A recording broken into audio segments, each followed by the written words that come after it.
Hey everybody, welcome back to TransPsyche. This topic we are both really excited for because this is the heart and soul of what TransPsyche is about. And is underlying pinnacle a juxtaposition? Is that like a contradiction? I don't know. Maybe. But it's the pinnacle and it's underlying, and it's one of the most important topics, which is transcendence itself. A very kind of fluid, sort of vague topic, because I just out of curiosity looked up what Google says is the definition of transcendence, and it says existence or experience beyond the normal or physical level. So that's pretty abstract, which is why we wanted to start breaking this down. So this is our kind of intro to transcendence 101. Except I'm sure we'll go to like 1,000 in a second. So these are some of the questions that we really want to explore. So number one, like, what is transcendence? You know, if we can try to explore what that means deeper according to psychology and our own lived experiences. And number two, how do you know if you're in a state of transcendence? How do you recognize it? And then a little bit about what is the opposite of transcendence. And that would be another discussion. But for now, we really want to focus on the basics of what transcendence means to us and other ways that you might be able to recognize it in your existence. So for me, my consensus is that transcendence, like most of proactive existing, is about creating meaning from chaos. And there's a couple philosophies that I've explored that have personally greatly helped me to move away from chaos and disorder and mental illness and sort of come out of a trauma state. So part of this involves moving away from an attitude or belief in nihilism. So a little bit about what nihilism is. Nihilism is a philosophical faith, I suppose, or theory. It's very complicated and there's lots of different opinions about it, but it's basically the belief that there is no inherent meaning to anything in the universe. There's no inherent truth or meaning. It's all filtered through a subjective lens and through the ego, and therefore nothing really matters. It's all chaos. Nothing really matters. There's no true meaning. So why really put effort into anything? If nothing matters at all in the span of billions of years, you know, why do anything? So this is like a negativistic, pessimistic, and destructive attitude that you can take about the chaos of existence, which is something that I used to do quite a lot. And we can get into that in another episode. How, you know, what is nihilism? How do you recognize when you're in a nihilistic state and things about the negative side of it? But what I really want to talk about is existentialism. Existentialism is another complicated philosophical school of thought, but existentialism basically agrees there is no inherent meaning either. There is no inherent meaning that we can define, and everything is subjective and still filtered through that subjective ego lens. However, there is a capacity to find meaning ourselves. There is a capacity to explore and create our own sense of meaning and purpose. So it has a more neutral view that can lean more positive. And it's really difficult to embrace that view, which is why I have broken it down a bit further in a philosophy that for me is extremely helpful, which is absurdism. Absurdism comes off of existentialism. Absurdism basically frames everything as chaos, and everything is inherently chaotic. We really don't understand what it is. There's no inherent meaning or purpose. And the concept of the absurd is where profound seeking of meaning, because humans are programmed, it seems, to seek meaning and try to discover it and find it and maintain it and create it. So we have this huge capacity for meaning. But when we seek this meaning, we then come into contact with the chaos. And the chaos can be extremely painful, extremely destructive, confusing. And so the concept of the absurd is where great forces of chaos meet great forces of meaning. And the painful, constant human struggle to reconcile with either one. Like the more chaotic something is, the more absurd it becomes. And you can see this in comedy a lot too, where pain meets meaning. So according to absurdist philosophy, there's three possible solutions that anyone could take to try and deal with the fact of this horrible state of absurdity where nothing really makes quite sense. We're looking for meaning, but it's so chaotic and painful. And sometimes we try to find intense meaning, but it ends up being just meaningfully horrible instead of what we were seeking. So there's three solutions to this. One, you can kill yourself. And I want to say that these are all three solutions that I've tried, or at least gotten really close to. So the first one is kill yourself. You can't deal with the chaos. It's too absurd. You can get a way out by killing yourself. But ironically, right, that would be probably the most absurd thing of all. It would create more absurdity, because if your life has the potential for meaning, and it has such great potential for meaning that you then destroy it, that would then become even more absurd than the absurdity of the rest of the world, hypothetically. So killing yourself is not really a good solution, right? The second solution is to believe in some kind of higher power, some kind of spiritual power, the universe, usually God, some type of God. And this is obviously better than killing yourself. And I think this is probably what most people do, or at least what most people used to do, is this was their solution. They had a set of beliefs. But the critique of this, of course, is that it limits your freedom. It limits your autonomy. It limits your possibility for other meaning making, because you have to ascribe to a certain doctrine. And of course, this is without even saying that of the doctrines that are, inherently flawed or corrupt or abusive or strict or, antisocial.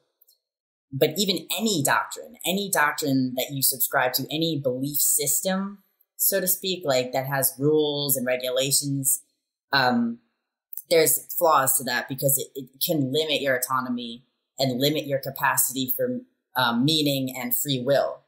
So the third option is to not kill yourself, stay alive, face the absurdity, and also reject any preconceived script for living your life. So that means basically creating your own meaning, which is really the hardest thing to do because of so many different variables that you come into play with.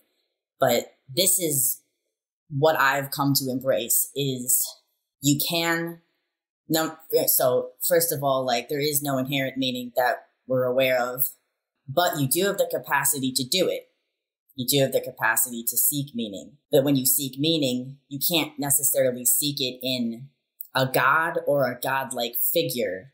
And I want to add on to the second solution, as in, it doesn't even have to be like a god per se. Like, I have never been, I've been an atheist since I was 14. I've wanted to believe in God because I was so suicidal. I didn't want to kill myself, right? So I was trying to get to the second solution without really knowing of these solutions, of course. But what I did was actually kind of elevate other human beings to godlike status. So I would, usually like romantic interests or even celebrities or whoever, I would follow them. But then, of course, very absurdly, they would always disappoint me. And then it would be insane chaos and destruction. So you can't necessarily put your faith in another person to provide you that relief, that foundational structure. And if you do, and it is positive, it could still limit you in various ways. So in the past couple years, something that's really helped me is realizing the concept of the absurd, realizing that everything is chaos. I'm right. I'm totally right instinctually. Like everything is fucking weird, right? It's very bizarre. It's very trippy. It's very insane. So it is chaos. But within chaos, you can find certain grooves, as I call them, right? You can get on a good wave, you can get in a good flow, and you're able to create some order out of the chaos. Because if you try to fight it too much, it's going to drive you insane. And you're not going to be able to function, and you're going to become absurd yourself. So, existentialism, it's a very difficult thing. It takes a lifetime of continual acceptance, basically. And I also, at some point, want to get into the concept of radical acceptance and how that's related to the concept of ordering the chaos. But Vincent, do you want to say something about it so far? Because I just said a lot of kind of stuff there. Yeah, well, I was enjoying that, actually. So I'll admit some of these things I haven't delved into too deeply, but I'm very aware of the nihilism and existentialism arguments. The absurdism I'm not really familiar with, but your explanation makes total sense. And I think what's I can't help myself picking up is there's this attempt for us to try and make sense of meaning. Okay, so I think you used the word a couple of times now, just in the last 10 minutes or so. But it's interesting that there seems to be a struggle between what we're born into and what we then go on to create. So there's two conditions. You're born into this condition, and what is that? And then you go and create something, So now I'm going to throw in here, because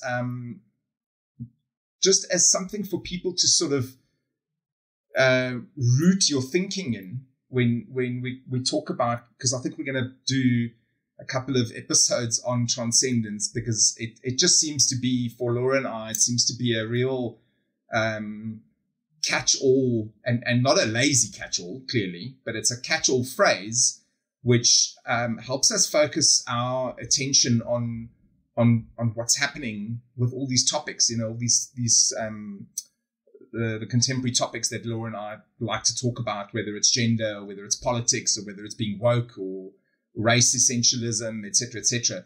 This all comes back to, and it's very well supported in psychology, of whether you understand your place in existence, okay, in this reality.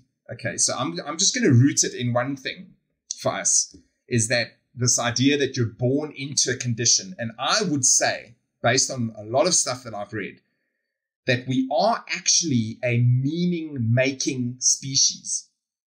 Okay, so let's just start at zero. You pop out and everything's very bright. There's people slapping you and sticking tubes down your throat and God knows what else.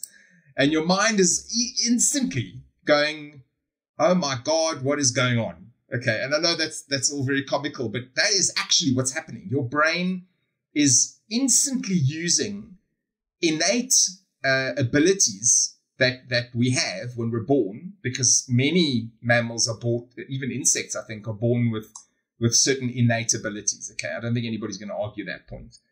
And what ours are driven to establish is meaning, ultimately. Okay, if you look at all of human history, the thing that drives us the most, that animates us the most, is meaning, purpose, alternating with purpose and meaning, And of course, depending on all sorts of other factors, economic factors, and the relationships between the sexes and all these other things. But anyway, the point being that we are a meaning-making species. So I think we must just understand that what we're talking about here is very much the essence of how you live your day-to-day life. So then I'm just going to add one other little thing that Laura said, and I know Laura and I don't mind disagreeing with each other. So it's not that I'm disagreeing with you, Laura, but I'm just going to nitpick one thing you said, that you said there's no inherent meaning, or you said maybe there is no inherent meaning. I know you like leaving the doors open, so I respect that. So I think that the problem with the positive nihilism that you see in, for example, the Nazis, that's a proactive, that's a positive nihilism. They introduce nihilism into the world. Is that it is predicated on this idea that there's no inherent meaning.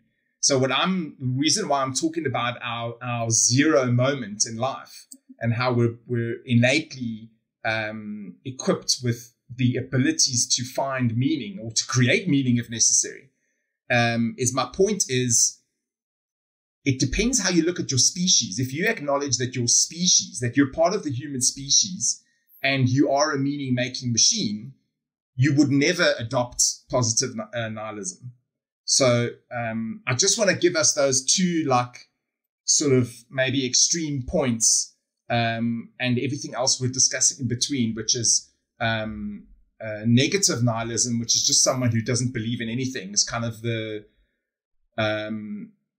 I don't want to disparage my old club, the new nihilists, but the nihilists, many atheists have that perception that oh well, we must just make the most of it today, and then on the other hand, you have the positive nihilists who think we actually need to bring that level of chaos because the only thing that matters is survival. They go to the opposite extreme.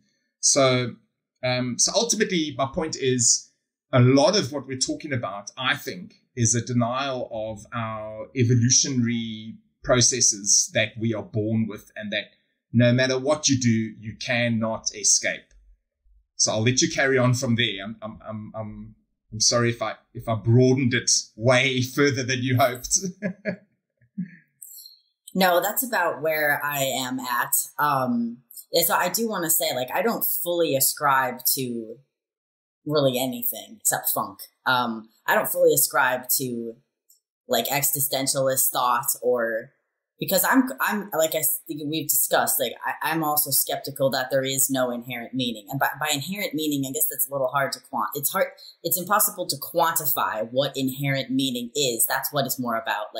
There's definitely meaning. It's just that meaning is filtered through a subjective lens. It's different perceptions, different neurons, different beliefs and experiences, and the ego and all that. So that's what's more meant by inherent meaning. And also there's a paradox where on some level I'm tempted to say everything is actually meaningful. Every single thing has the potential to be infinitely meaningful or infinitely meaningless. But it depends on how you're looking at it. And if you're looking at one human life in the scope of the entire universe, it's very easy or tempting to think well, that is meaningless, right? We're going to be stardust. That's meaningless. Or, is it though? I would say rather it's meaningful. Every single thing is meaningful, but you can't quantify how meaningful it is. How meaningful it actually is, its inherent worth or value would be subjective. So I think that's more to the point of what I was saying about the acceptance, because I found acceptance to be a gray area. It's a gray space. If positivity is white, let's say, and negativity is black, acceptance is where you can get from negativity to positivity in the middle. So what I mean by this is I just found that I absolutely despised how I kept being I kept experiencing messages or people telling me in like pop psychology ways, like, you just need to love yourself. You just need to think positively. You just need to let it go, blah, blah, blah. Like, yeah, I know. And I hated that. And I was like, that's not realistic, you know, and it made me push against those ideas of what they could represent even more. But what I personally found was that you can't, if you, for example, if you deeply, deeply hate yourself and your life, you can't just go from hating yourself and your life to loving yourself in your life. Okay. That would be actually irrational.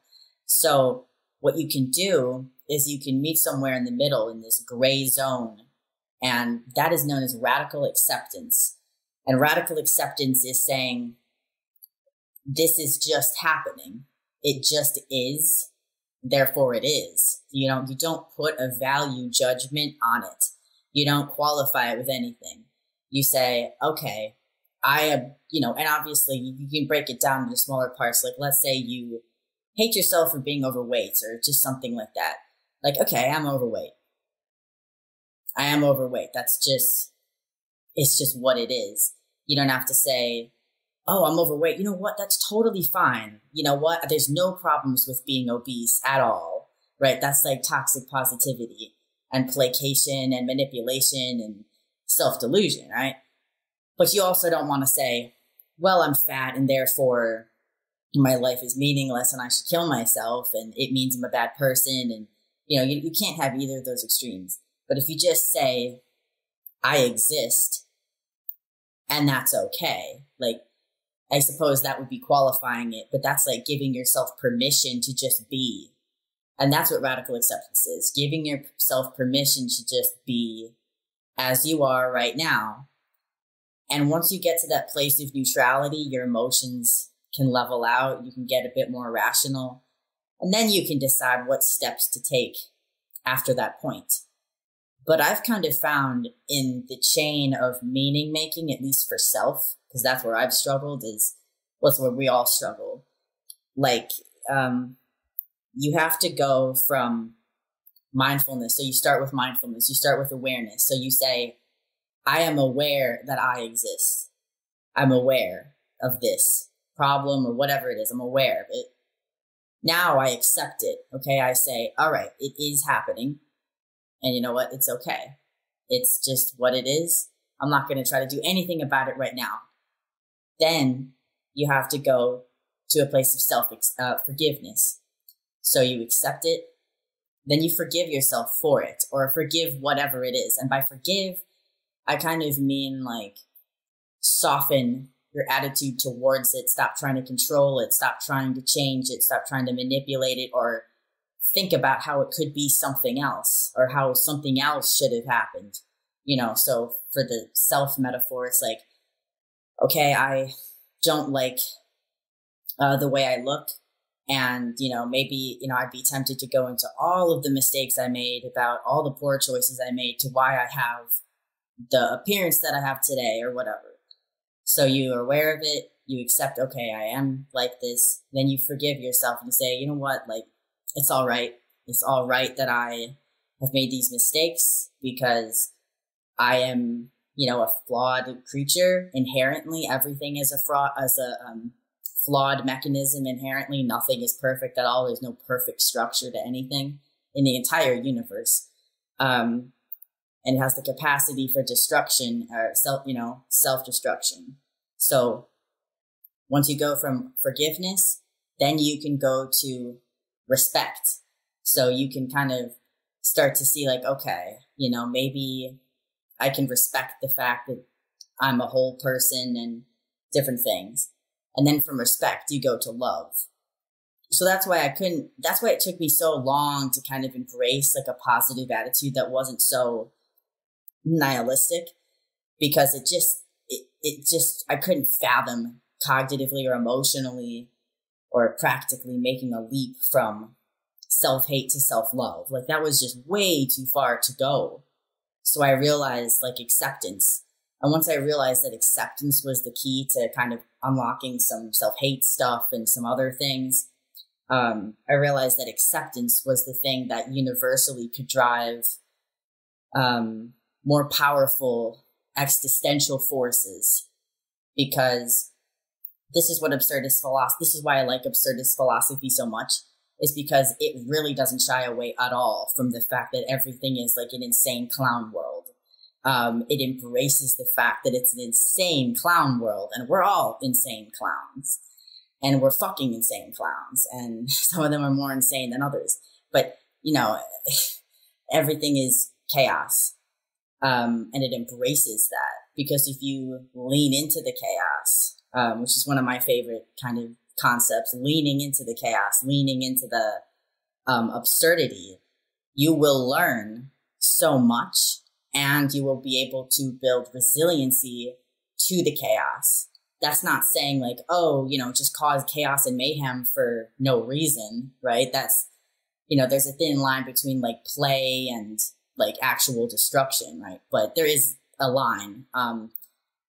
But you can build tolerance to the chaos, because you cannot spend your whole life avoiding it. You won't be able to avoid chaos for 1 second. Well, maybe you can avoid it for 1 second, but the next second, like, some really crazy stuff's going to happen. So you have to be prepared for chaos, because chaos is always happening. So you have to be aware of it, and you have to acknowledge it and befriend it. You befriend the chaos. That's what I think of absurdism as, like befriending that insane clown. Like, you know what? I'm going to learn what makes that clown tick so that I can interact with the clown more safely and healthily. And then I can embrace the clown in myself, and I can act healthily and safely towards other clowns.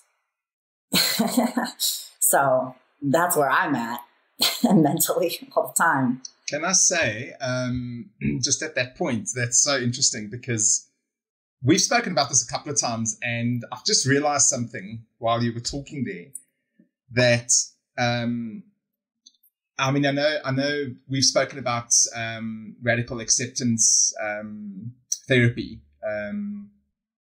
So there's a psychological basis to this that has been researched and we know works. But what's interesting, if we just take it up a level, could I say, I wonder what you think of this.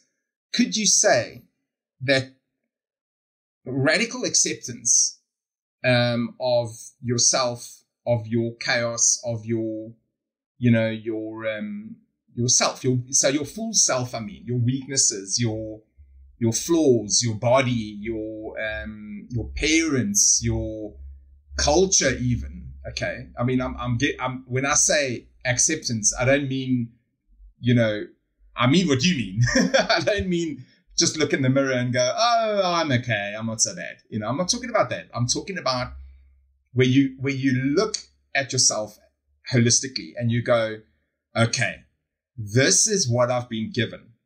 Okay. And it's this powerful moment where I'm going to say is actually the absence of ideology. It's the complete absence of ideology, because I feel like when you were talking there, I saw myself in two different stages of my life where, when I was very young and I realized that I didn't want to believe in the traditional Catholic Christian system, the structure of the Catholic system. I found I realized very young that it was predicated on fear, and that put me off. As soon as I made that realization, it put me off completely. But I realized I had to go away, and when I walked out of the church that day, because I was actually in the church when this happened, I suddenly realized I had this absence of ideology. And at the age of 11, I was like, oh my God, well then, excuse the pun, what do I believe in then? You know, and this is and it's funny because when I was 13, as I've mentioned before, I almost committed suicide. And that was a similar moment where I was like, okay, well, what do I believe in then? So you see, it's this recurring question. And then years later, around 24, I had a major crisis. And again, it was like, the question was, okay, well, I've realized this one paradigm of beliefs that I had crumbled in my hands, you know, and I'm left with nothing. And I look at my hands and I go, wow, what do I believe in again? You know? So I think it's very much a part of our journey. And it does go back to what I was saying earlier about the meaning-making species. But then I just want to throw in another thing that, you know, I had a very, very good, he was actually a psychiatrist, but he was also a philosopher, lecturer at my college. And he was just so deep. I mean, I could talk hours with this guy. He was just so knowledgeable about the human condition, basically. And he brought up the fact that a lot of the answers to the human condition are in physics, actually, because physics provides the study of you know, matter and reality of existence. And in that study, they've come up with chaos theory, which is essentially, sounds to me like it's very similar to the absurdism construct, that you accept the fact that there is chaos. You accept the fact that in the absence of any ideology, you're not left with void, you're left with chaos. Actually, it's a different thing. What do you think of that?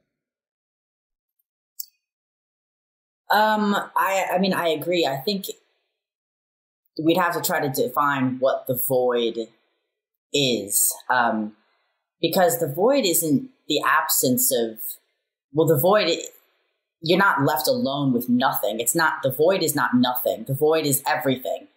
The void is everything all the time, chaos. But it feels like a void. It feels empty because it's a lack of meaning, of sense making about that chaos, right? I agree about the physics too. And so I was going to mention, like, it's about reactions. Everything is just a chemical reaction to everything else. So that's why it's hard to say, is anything really inherently meaningful? Or how much can you even, one question that I want to explore is, like, how do you know if something is meaningful? Like, what is meaning itself, right? How do you know if it's meaningful? To me, it feels like it's an instinctual thing. You know if something's meaningful if you're motivated to pursue it. And I want to say also that meaning isn't just some positive, happy, blissful thing. Like, you can find a lot of meaning in the depths of pain. Okay, that's what I like to do. I like to excavate graves, for metaphorically, and find mening in those bones. I was going to say. And then turn the bones. Yeah. Oh, yeah. I turned the bones into my own funky skeletons and put them around my house. And so my skeletons are all out in the open. They're not in the closet. And if they were, I would go in the closet and sit with them and look at them, you know, because I want to find the meaning that they have. Yeah. And so which is really, it's a scary thing. And people have told me, like, Laura, I really don't have time for that. Like, that is too intense. It's too much. Like, really. And I'm just like, well, I just want to know what the truth is. I want to know what meaning there is. And that's why I do have a love-hate relationship with the idea of rumination and people telling me constantly, like, stop thinking about it. You really need to stop thinking about it so much. And really, are you learning anything? And I'm just like, well, maybe I think about it, like, I think about the same thing like 5 times. I definitely learn something new every single time. And it's painful as hell, but I do learn stuff. And it's like, okay, maybe there's easier ways to learn about something, but it's like, you return to it for different reasons. And part of it is because it was meaningful. And that's where the absurd again comes in, because it isn't that that thing was just so chaotically painful and traumatic. Because it wouldn't be traumatic, right, if it didn't imply something very vast and deep. So I guess meaning doesn't have to be just positive, but we are also using it to imply something that has value. And I guess value doesn't have to be, it could have a positive or negative value too, right? Like, how horrible is something? How amazing is something? How beautiful is something? How ugly is something, right? I feel like that's my job as an artist, to Just think about it. Let me say, wow, that's some brilliant stuff there. I hope everyone listening is like appreciative of there's so many things we could say about Laura in the closet with a skeleton. It's just brilliant. So I just want to savor that moment. And yeah, Laura's holding up her skeleton as we speak with, this is Mr. Bone Jangles. And what is that necklace? It's just some rainbow fruity like bouquet necklace that he's wearing. Yeah, Mr. Bone Jangles. He's my friend. Brilliant. Well, I have many skeletons. I must tell you, like, again, this simpatico vibe that you and I have is just so awesome, because one of the big turning points in my life was reading a guy called Leo Buscaglia. I think his books are still available. I suspect he's passed away by now, but I read these books probably 30 years ago. And he was this guy, I might have mentioned him before, but he was this guy who actually literally went to Tibet and spent some time in Tibet trying to find himself till, I don't know the exact story, but it was something like one of the monks literally said to him, you know, yourself is within yourself. It's not here. And it just dawned on him that he was at the wrong place and he needed to go back home to New York and find himself there. And he ended up becoming a lecturer who had a module, who did a course on love, literally on love. And it was very popular, apparently. And he wrote a couple of books. And one of the things that he said in this book that I have was when he came back from Tibet, he started this habit of, he actually bought the plot of land that his grave would be on. And he would go regularly to the site with a chair and a book. And he would sit on his grave and read a book. And when I read this, I think I had to read it. I think I actually did end up reading this book 4 or 5 times over the years because it was just such a beautiful book and so positive. But that particular part just struck me as this grounding effect of, you know, again, of the there is a level of nihilism in our lives because on the one hand, we're such a useless species, but on the other hand, we're such a destructive species. And then in the other corner, we've got this incredible ability to create beauty and music and go to the moon and all these other incredible things, you know. So I think, you know, Laura, when I hear you speak about your journey, and what I like about our discussions is, you know, my journey is ongoing, but your journey is quite fresh in your mind. And I love how you capture it so eloquently, if you don't mind me saying. I mean, obviously, I'm doing a podcast with you, so there must be something in it.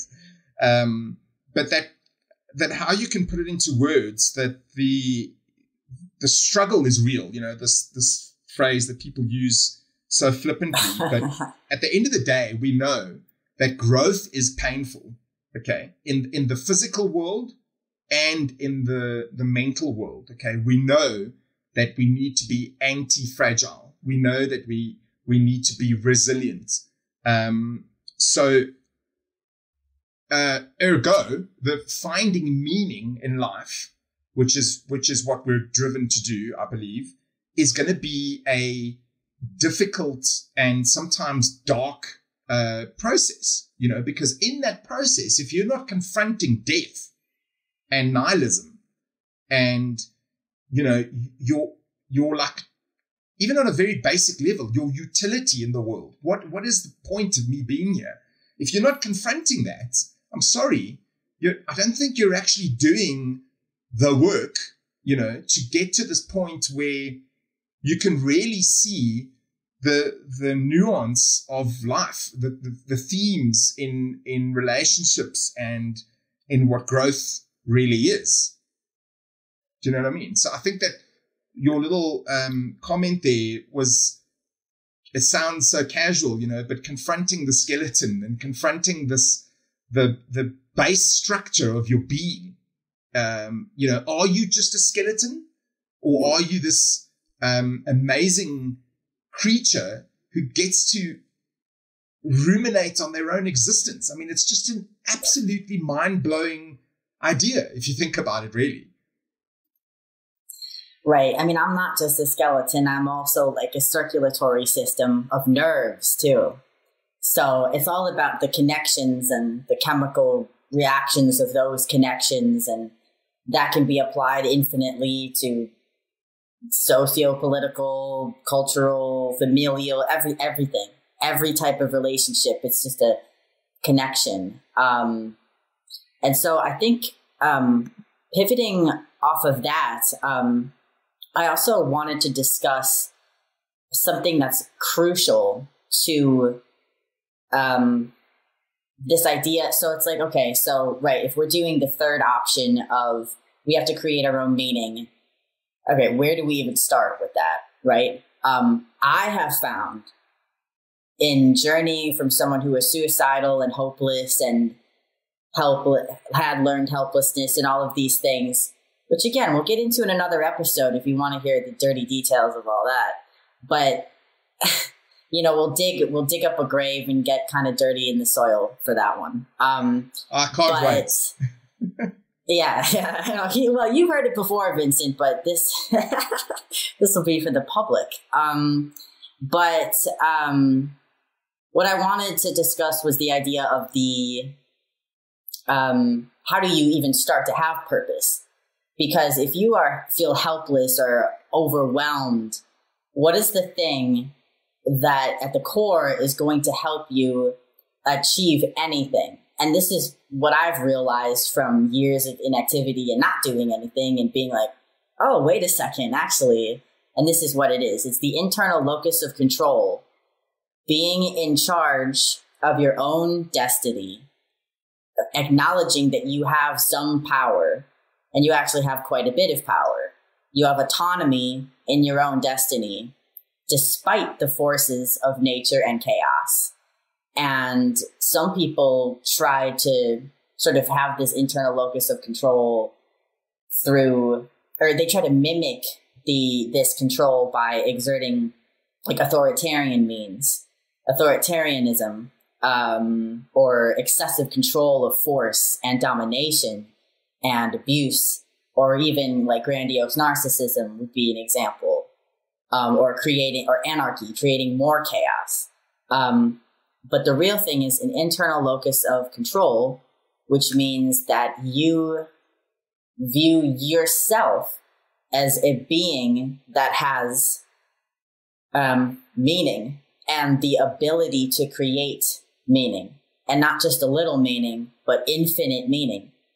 And then if you want to apply it further, having true empathy would recognize that everyone else is also autonomous and they also have the potential to create their own meaning. And not just the potential, but they actually, or the right, or the choice, but actually the duty, the responsibility. I know I'm sounding like Jordan Peterson right now a little bit, but they have the responsibility to take control of their potential to create meaning and recognize that everyone else does too.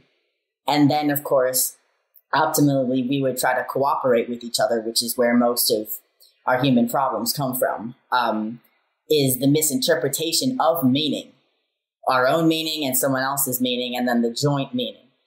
It's all very absurd. But the internal locus of control, once you start to establish that, and we'll discuss how do you achieve an internal locus of control and start to do that in depth in another episode. But part of that is, like I said about that self-acceptance. You know, if you want to achieve a sense of autonomy, you have to first recognize that you have the capacity for all of these different emotions, every single different emotion, all these different thoughts, the darkest and most disgusting thoughts imaginable, and the most disgusting and darkest actions and behaviors imaginable. It's all in there somewhere in the DNA, evolutionary wise. So you make a deliberate and intentional choice to give yourself permission to explore what you really want to do, or what you somehow know is the right thing to do, right? The thing that you have felt guilt and shame about not doing. And again, we can get more into that in another episode. But Vincent, do you have any thoughts about the internal locus of control? I have thoughts. I have a lot of thoughts. Because first of all, that internal locus of control, being in charge and having autonomy of your own destiny, despite the forces of nature and chaos, is actually a really powerful sentence, because there's so much in that, and getting to that point is not easy. It doesn't come naturally. And again, I'll give an example of my own life. That my instinct has always been to be creative. In the darkest moments of my life, I felt this overwhelming urge to create drawings, art, whatever it was, But there was a moment in my mid-20s where on my own, I suppose, you're always influenced by stuff you read and stuff you watch and whatever, but on my own, the one very early morning in a moment of chaos, exactly, to use the language we're using in this episode, to me, it looked like a big switch, and it was off was chaos and on was create. And I've just had this ability to see things in these moments of chaos, as very clear. Like, you need to switch on the switch, because my instinct is that nothing bad can come from being creative. Okay. Because that's, I believe, is our, whether it's to create other human beings or to create art or to create something, we are, innately a creative species. Those of us that can see that. Okay. So unfortunately, your point is very accurate, that at the end of the day, many, many, many people don't see this, and they might go their whole lives without seeing this. Although I think most people see it at some point, but I think a lot of the conflict in our world has to do with, and even in our families, has to do with the differences. And this is why this shift transcends ages. This is why often I mention that I don't think transcendence has a lot to do with age. It's got a correlation with age, but not always. You can have very young people that are transcending, and then you have people that are old who just have never transcended, maybe because they never had the opportunity. So it's not I'm not really making a value judgment on those people, but certainly you can tell the people that have recognized their ability to create something good, and they pursue that ability. And whereas other people are just reactive to the forces around them, so they look like they're succeeding, and in reality, what they're doing is they're honing, possibly, dark triad personality traits, the Machiavellian stuff that we see in so many people. And I have to say, I sometimes wonder if a lot of those people are not actually Machiavellian. They weren't born with dark triad traits. They have learned them from their environment, because actually, if you're Machiavellian in the modern world, you'll be successful. That's the sad truth about our reality. I just want to mention one other thing and we can bring it up again later, but we definitely have to talk about guilt and shame, because there's a lot of research into how guilt and shame drives us, and drives our behavior. So it's not something that you can just say, well, you should have some guilt and shame. No, you really, really should.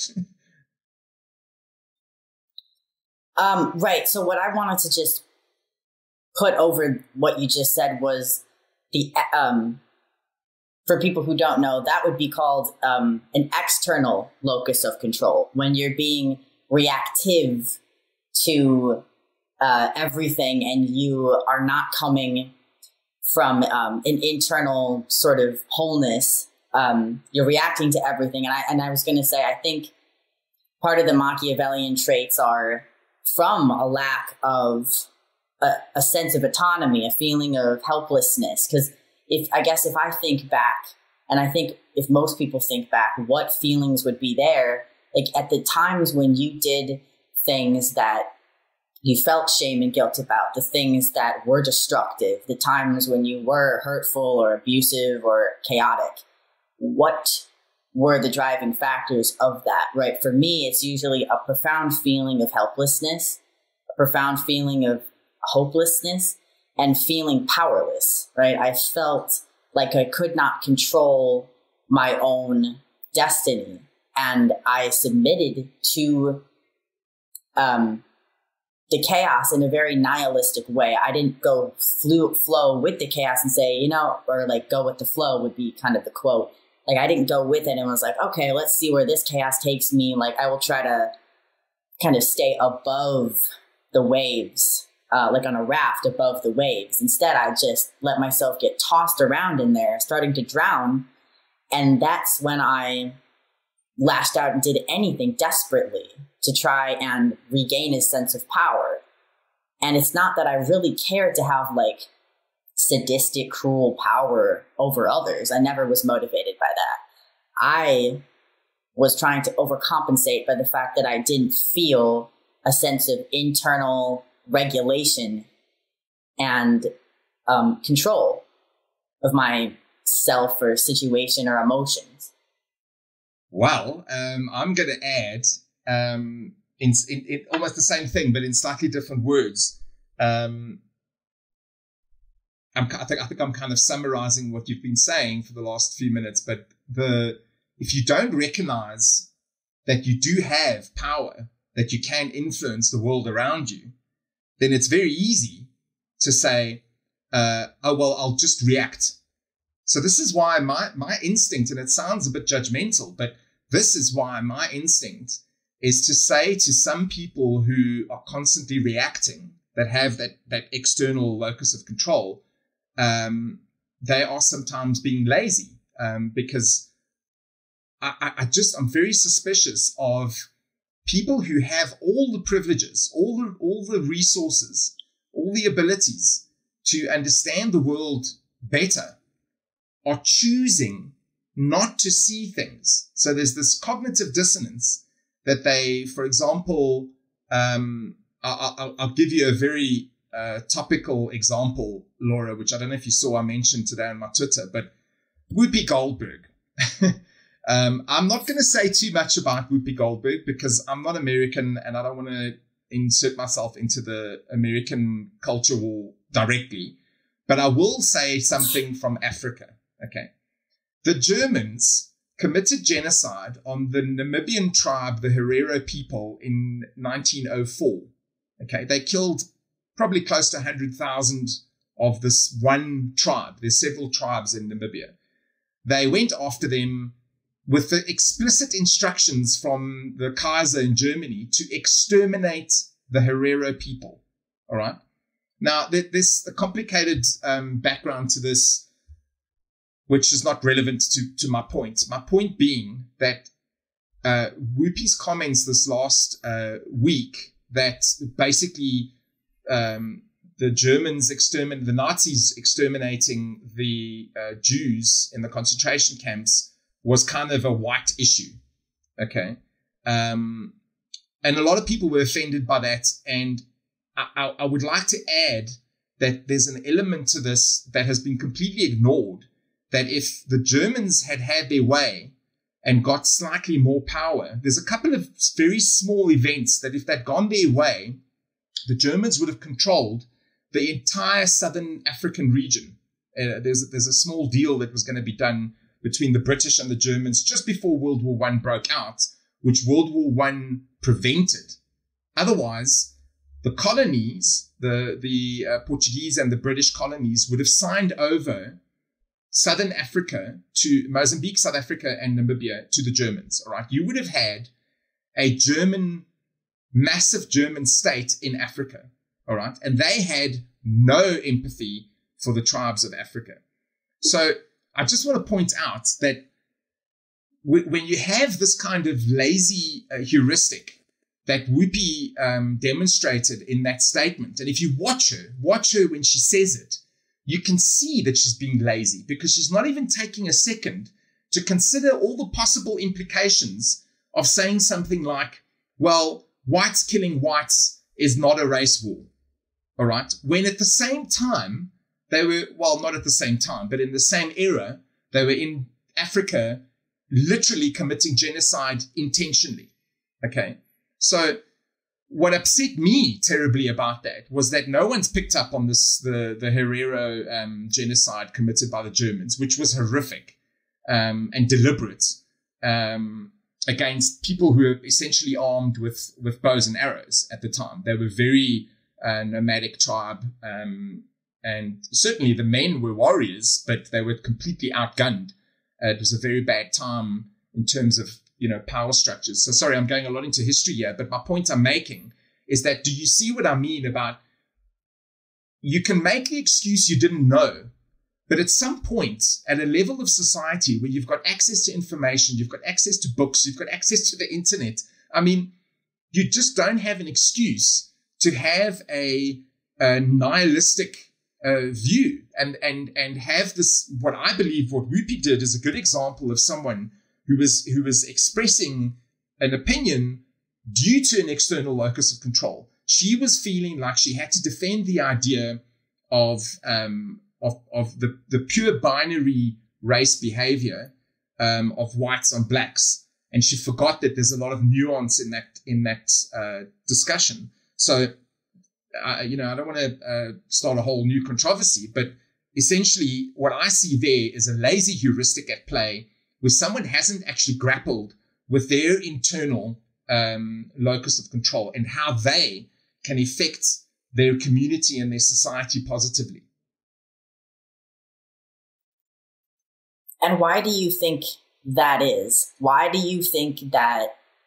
Do you think it's just a matter of you reach a certain level and you just say, I don't need any more than this. My needs are already met. So why should I have to continue to seek meaning? Yeah, or do you think it's something else? You see, this is the problem with the consumerist culture that we have. By all intents and purposes, Whoopi Goldberg has everything already.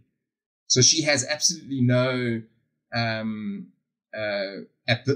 speaking about at this point. Okay. I don't know Whoopi's whole life, and I'm sure she's had her own existential crises and things. So I'm not talking about her entire life, but I'm afraid ultimately we are judged, at very least you're judged on the last 5 years of your behavior when you're a public figure like that, So I think what we're seeing with a lot of Hollywood and a lot of stars, a lot of people with a huge platform, is that a lot of their behavior is from an external locus of control, because it lacks that anti-nihilism thread that those of us that are still pursuing transcendence, and those of us that have made that distinction that transcendence must come from within, that we'll be creative for the sake of being creative, not for the sake of having a reward at the end of the day.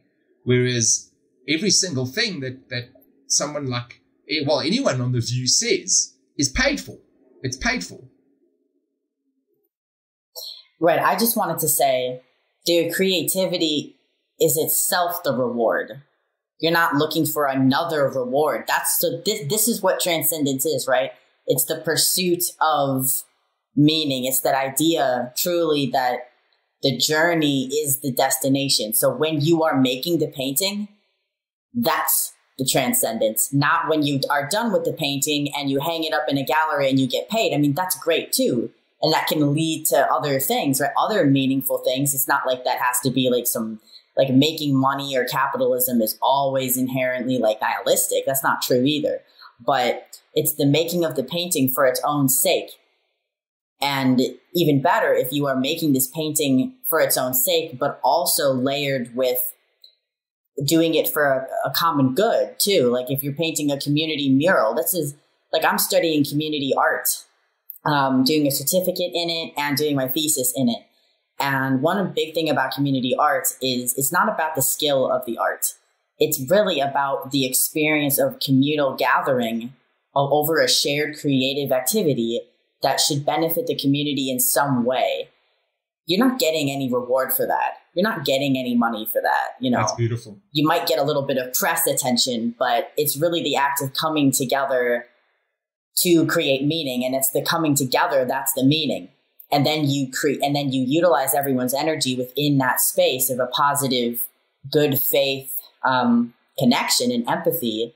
And then it creates this beautiful meaning that is then displayed as a mural or a sculpture or even certain events that only last a day, you know, that never have any, like, what do they call that? I don't know what they call it. When you make a sculpture and then it's temporary. It doesn't have a payoff. It doesn't have a payday. Well, no, but I mean, like, they literally just put it up. It's like a temporary installation. Yeah. It's installation art. It's temporary. You know, it's not going to permanently stay up forever. It'll eventually deteriorate or whatever it is. But it's about the experience itself and then the memories of that experience, which lead to feelings that are anti-shame, anti-guilt, you know. You remember something positively, you know you did something good. So I guess that's what meaning is. So it's really hard to quantify what meaning is, but you do know it when it's happening.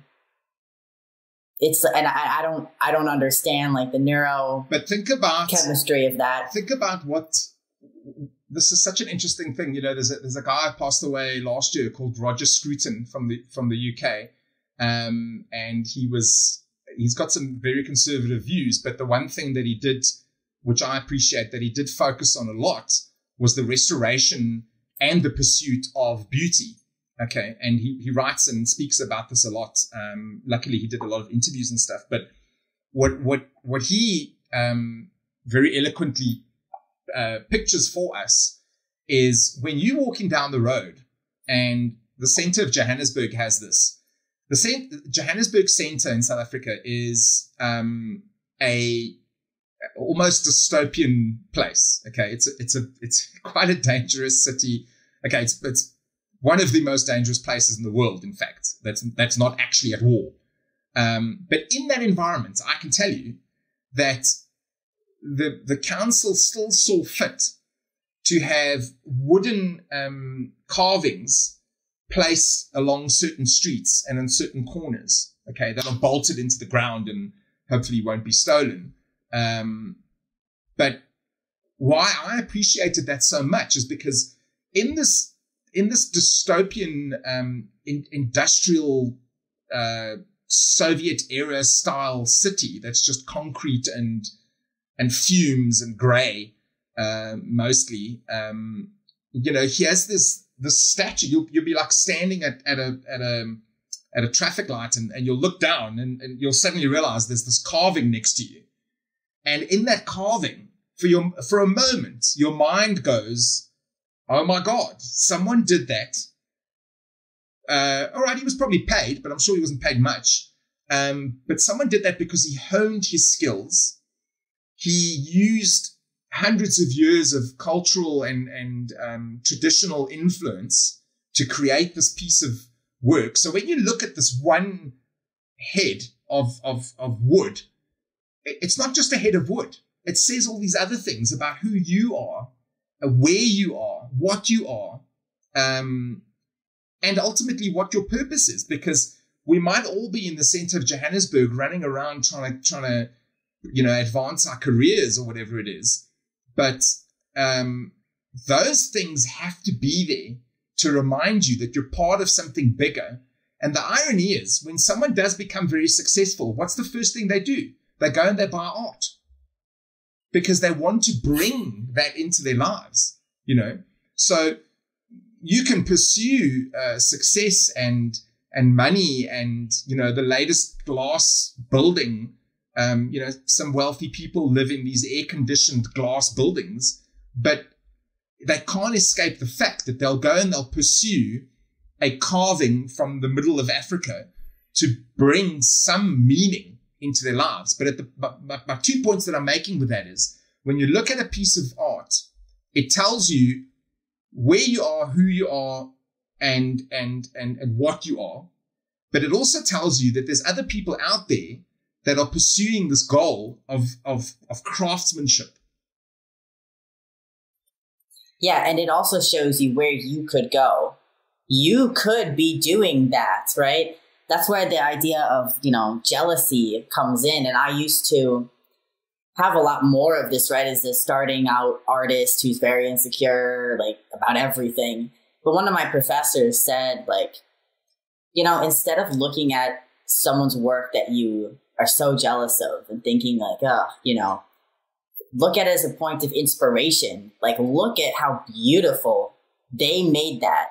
And that's how it's taken me, a few years to dim it down. But now when I see someone's art, yes, the ego. So when I first see someone's art, it happened to me today in class, I immediately was like, that's so cool. I wish I could do that. But then I didn't go into the automatic past reaction, which was like, but I can't do it. And like, well, is their stuff even that good? Or come on, like, whatever, Instead, I was like, no, like, good for them. Like, they did that. And I also do stuff that's also really good. And it's just amazing that we both do stuff. And I just love seeing their work, and I love seeing my work.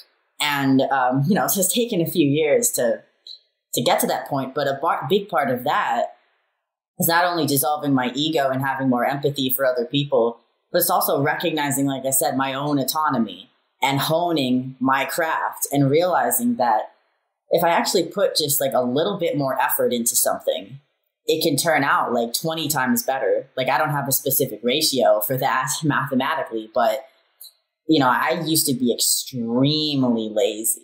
Because I could just get by on natural intelligence or whatever.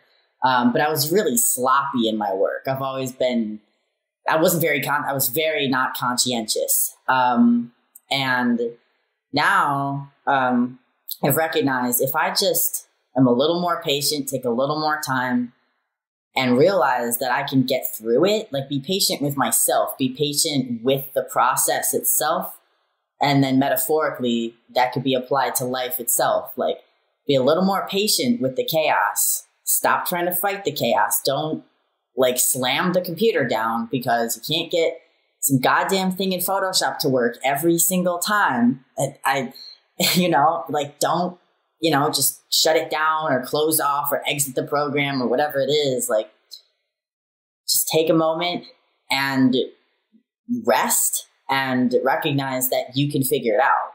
And what I've realized, and I am going to write an essay on this. I wrote an essay on Twitter, but I'm going to make it into like a real essay. It's about competency. And because I was saying, like, how do you build that internal locus of control? It is becoming competent in something and feeling, that you can be competent in something. And that starts with, at the very basic level, doing the most basic thing that you feel you can manage, and then pushing yourself a little bit more. And when you push yourself enough, you realize that, I'm capable of that. Well, maybe I'm capable of this. And for me, that actually means literally like, okay, I'm capable of taking a shower every day. I do that for like a year or whatever. Then I'm like, well, maybe I'm capable of like brushing my teeth every day and taking a shower every day. And now I'm to the point, no, I'm not, it's very literal. It's very absurd, right? So now I'm to the point where I can shower every day, brush my teeth every day, cook dinner every day, do classes, work, 2 internships, do this and that, and talk to my skeletons. So I have really built up my competency in general. And so the internal locus of control is a constant feedback loop. And this is what I really want to emphasize is, how do you know if you're in a state of transcendence? It's when what you're doing feels right and it seems to be paying off and it seems to be interconnected to everything else around you too. And it feels cohesive. It feels like it's in harmony, like everything is vibrating together in harmony. So, I buy, let's say I go to the store and I buy a plate, and then I bring that plate in and I wash that plate. I put a bit of effort into it, right? I wash the plate, clean it off, then I stack it up with all my other plates. And then I am busy like doing classes all day and I'm starving, but I've been working really hard, so I didn't even care. Then I'm like, oh, I'm hungry. And then I knew that I had that plate in there exactly clean, right, when I needed it.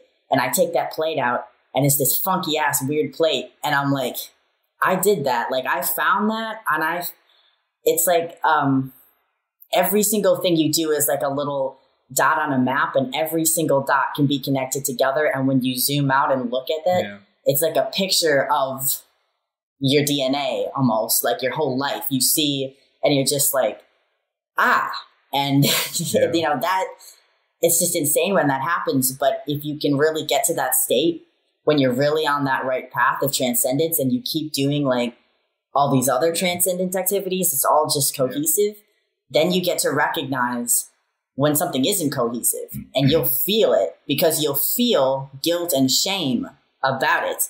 Like the other day, I was having just one of my routine breakdowns, and I really didn't want to go to this internship. It was an internship orientation. I knew I had to go to it. Extremely important, extremely meaningful.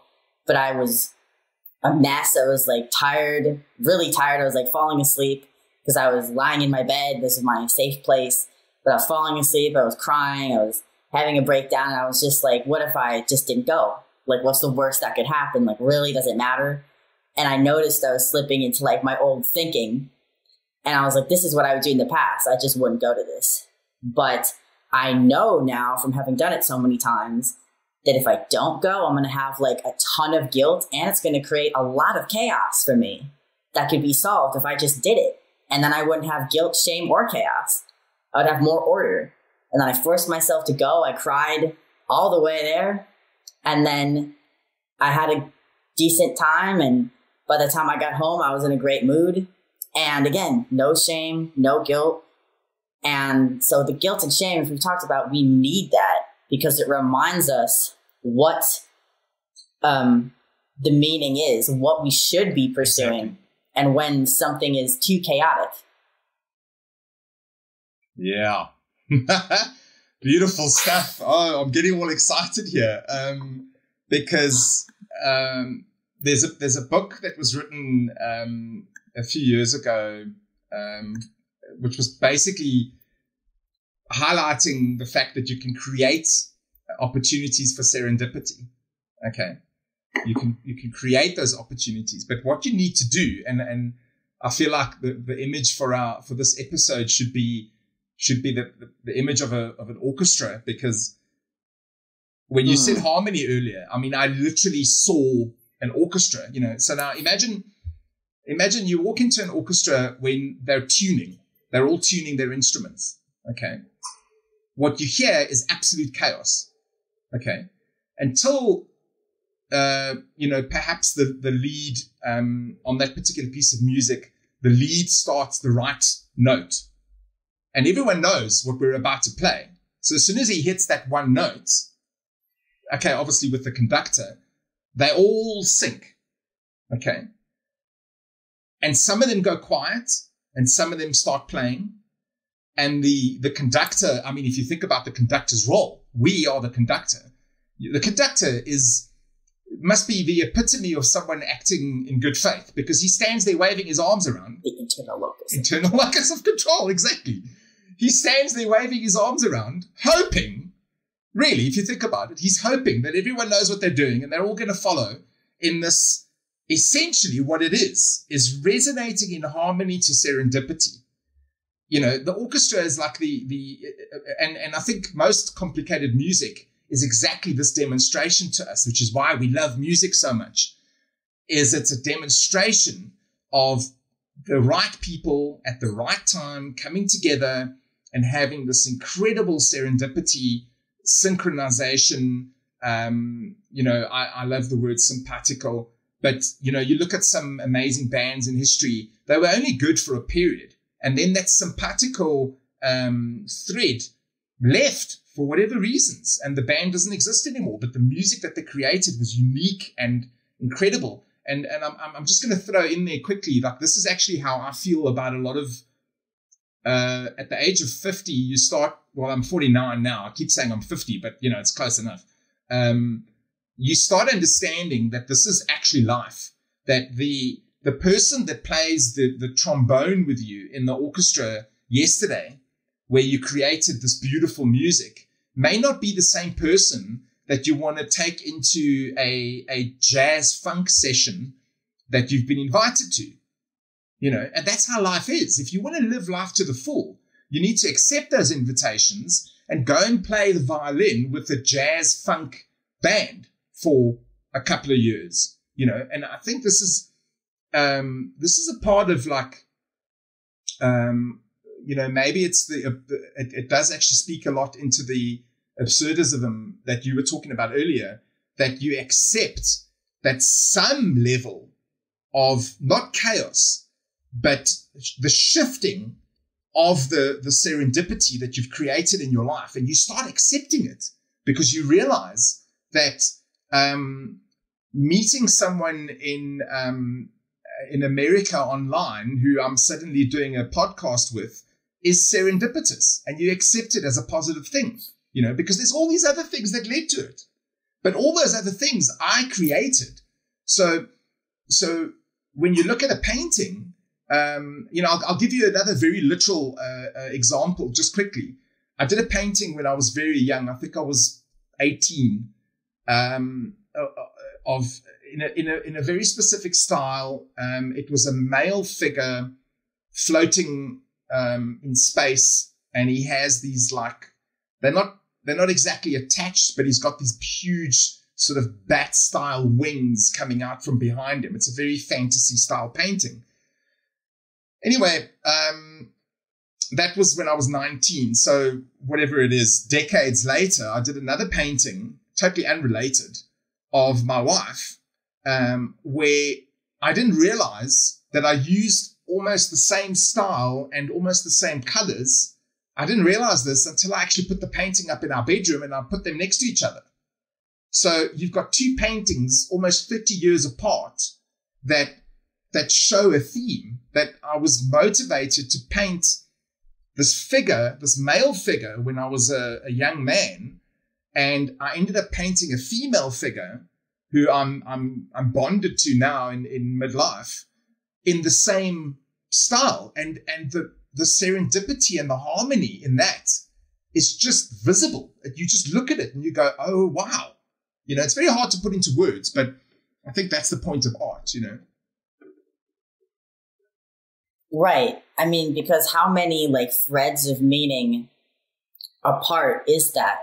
But if you really thought of, like, those two paintings, you could, if you really wanted to, you could probably go back and, like, trace this point to that point, like, and you would be tracing your entire life, because one tiny little thing, you know, that's why it's important to go with the chaos, because the chaos is neutral. All right. There is no judgment, value judgment on the chaos.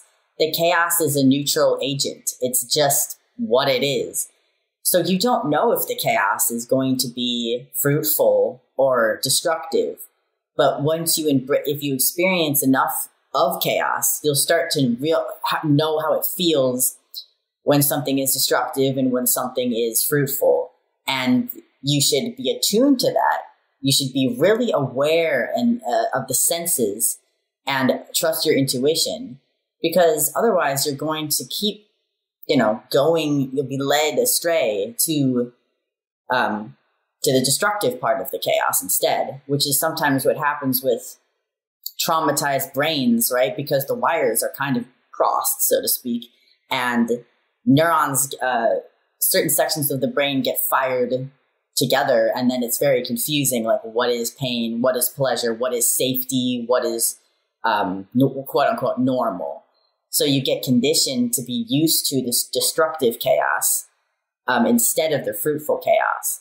And that's how my brain was wired for half of my life. And I'm now rewiring it, and it's really shitty because like, have you ever tried to like open up a brain and rewire it?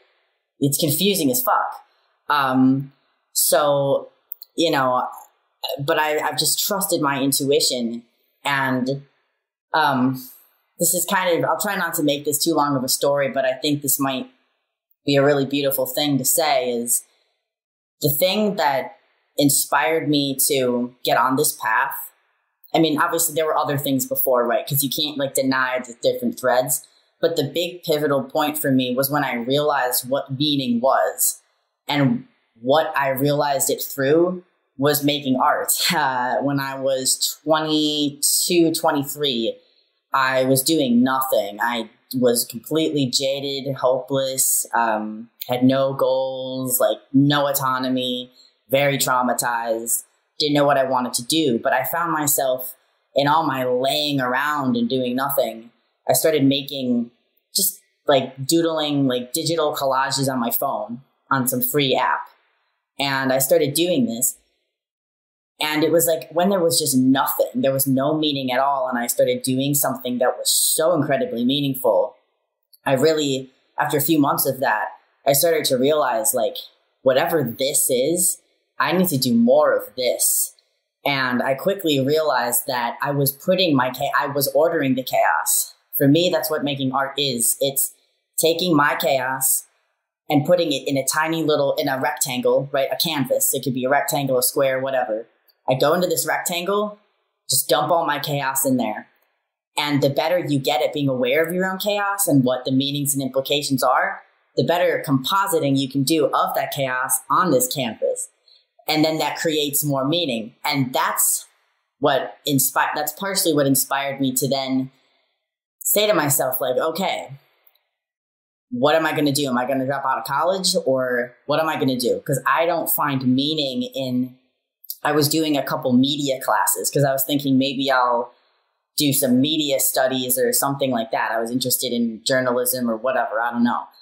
But when I was doing this art, I was just like, I don't know anything. All the meaning that I've tried to find has been just absurdity. It's been so painful and chaotic. But when I make these collages, it feels like that's what I'm supposed to be doing. So what if I just did that? And there's other factors that are, it's also a very beautiful story, but I can go to that at a different time. But like, that's what inspired me to actually go to art school. And it's then embracing myself as an artist that led to all these other positive changes, because I finally realized like I had some purpose, and I created my purpose out of my own chaos. Because I was like, and arguably that's what I still do, right? Like, what am I, why are we doing this podcast? Like, why do I talk so much on Twitter or do writing or consult with parents or do anything, right? It's all because I'm ordering my own chaos. And I've become very good at it because I'm very attuned to the chaos, and now I'm rational about it mostly. So people appreciate that because they need to do the same thing, which is why we are doing TransPsyche, so that we can demonstrate how to order chaos, how to recognize it, the meaning, the positive meaning and negative meaning, and the interplay of those things. But for me, it'll always be going back to art and visual art. And of course, I recognize the same thing in music too. Like, and if I look back through all those miserable times, like, what are the times that stuck out to me besides like the trauma that was so intense, right? It's listening to music. It's a couple things that kept me hanging on: music, comedy, and art, creating and my rats, creating order from chaos. There's all those things you just mentioned that create order from chaos. I mean, even comedy is a it completely is a way of us taking certain topics and putting them into a way that we can, if you think about the expression of laughter, it's an expression of it's a burst of energy, and I just want to point out, before we wrap up, I just want to point out that that's one of the things I think you and I gel really well on, is that understanding of the painting, of the creation. Because when you look at a blank canvas, most people see a blank canvas. You and I see opportunity.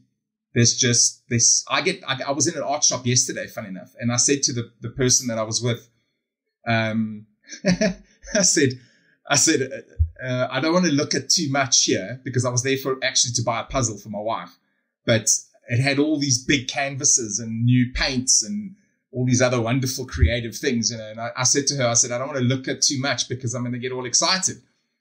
And I think my friend did understand, but I don't think someone who isn't creative would understand that statement, you know, because I look at a blank canvas and I'm like, I have to fill this canvas with something, you know, and it might take a while. I'm not saying I'm going to like come home and like frantically paint something wonderful. It's not that simple, you know, but that's life, you know. But I want to add, when we talk about life, and our to go right back to the beginning, let's do that. Let's go back to what I said about being born at zero, you know.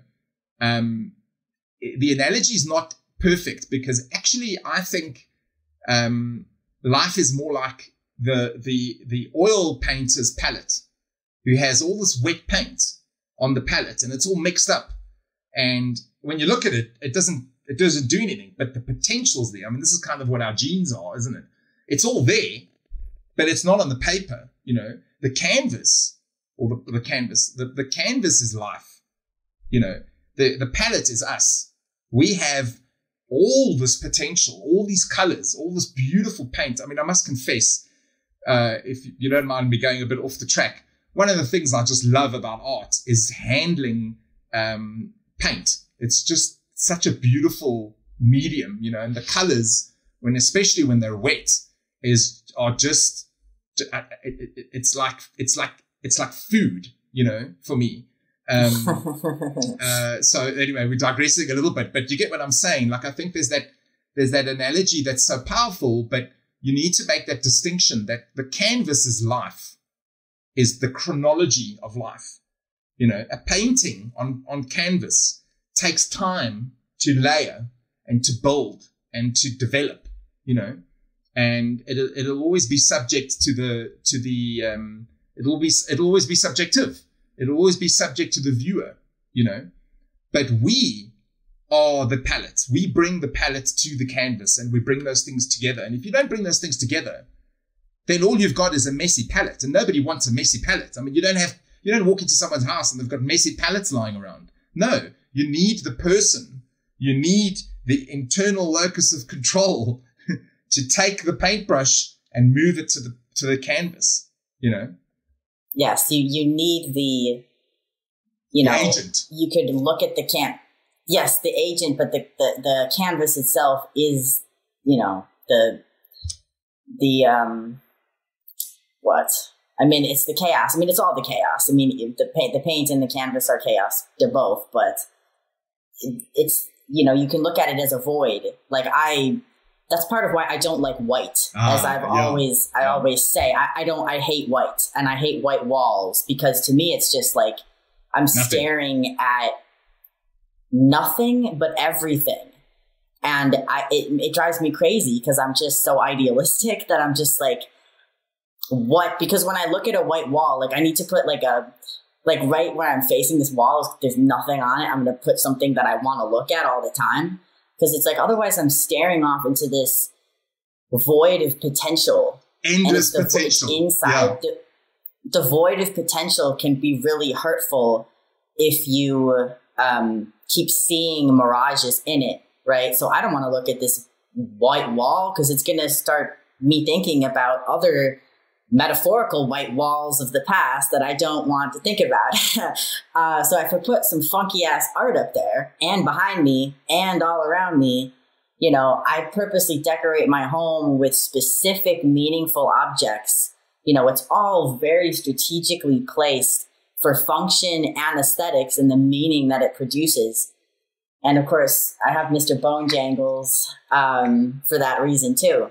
You know, like, what is more, like, this is a whole other thing I'll have to mention sometime, but I'm like, I could write a whole essay just about skeletons and like their use in popular culture, because they're like memento moris, right? They're, literally, and I don't like skeletons that look mean. Like, let me just say, I don't like mean looking skulls or like, quote, badass looking skulls. Like, to me, they're too aggressive.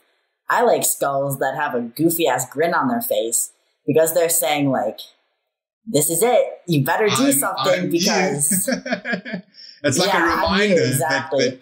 that I had this image many years ago. So funny enough, I used to draw. I started my very creative spurt at school by copying an anatomy book. So all I drew for, I don't know, maybe 2 years, all I drew was skeletons. Very accurate. Oh my God. Very accurate skeletons and skulls. And I even knew where the cracks were and all these very detailed, my friends loved it.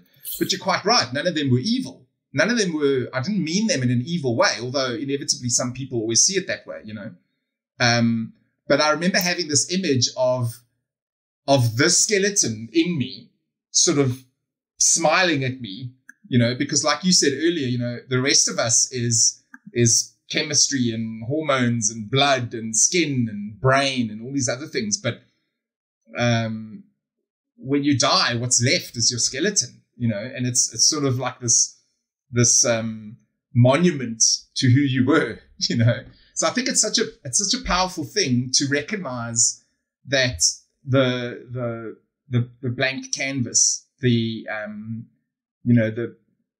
white skeleton. I mean, even a skeleton is white. These sort of base structures that you need before you start building anything. But it's a very. I think we've achieved a very powerful deep dive into how you operationalize your agency in your own life. I think we've done that like really well, if I dare say so myself.